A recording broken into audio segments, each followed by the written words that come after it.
heart defect that required expensive, specialized medication.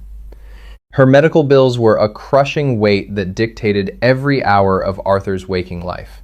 But as he looked down at her sleeping face, the spitting image of her late mother, the weight never felt like a burden. It felt like a mandate. 7 years ago, Arthur had a different life. He wasn't a janitor. He was a mid-level IT security specialist, happily married to his college sweetheart, Chloe. Chloe had been brilliant, a meticulous forensic accountant who had just landed a dream job at Harrington Global, a massive private equity firm. But that dream job had turned into a nightmare.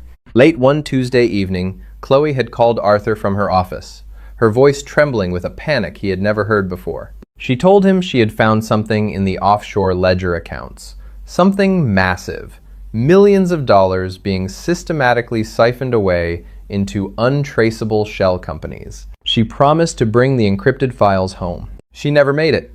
The police report called it a tragic freak accident, a blown tire on an icy overpass, sending her sedan crashing through the guardrail and plunging into the river below. But Arthur knew Chloe. He knew she had just bought 4 brand new tires a week prior. And he knew that the encrypted flash drive she swore she had in her purse was never recovered from the wreckage. Since that night, Arthur's life had fractured into a singular, obsessive goal: infiltrate Harrington Global, find the shadow ledgers Chloe had discovered, and expose the people who had murdered his wife. He had spent 3 years building a falsified background, scrubbing his IT credentials, and reinventing himself as a high school dropout looking for manual labor. He got a job with a third-party commercial cleaning company contracted by Harrington Global. It took him another 4 years of scrubbing toilets and buffing floors to earn the clearance to clean the 45th floor, the executive suite. The 45th floor was the undisputed domain of Linda Harrington. Linda was a 42-year-old billionaire, a ruthless but fiercely principled CEO who had inherited her father's empire and quadrupled its worth in a decade.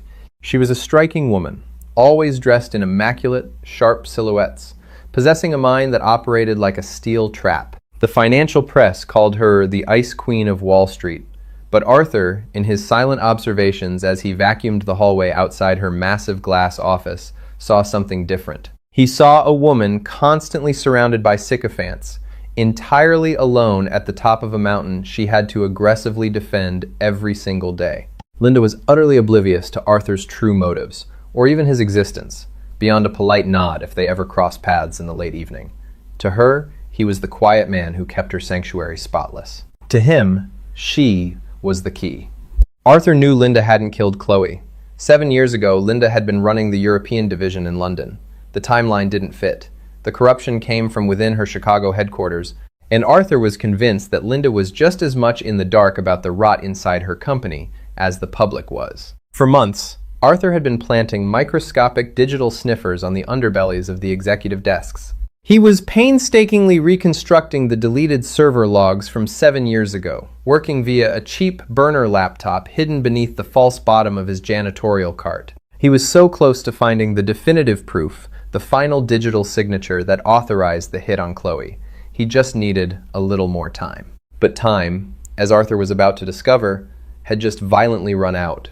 The atmosphere on the 45th floor had been suffocatingly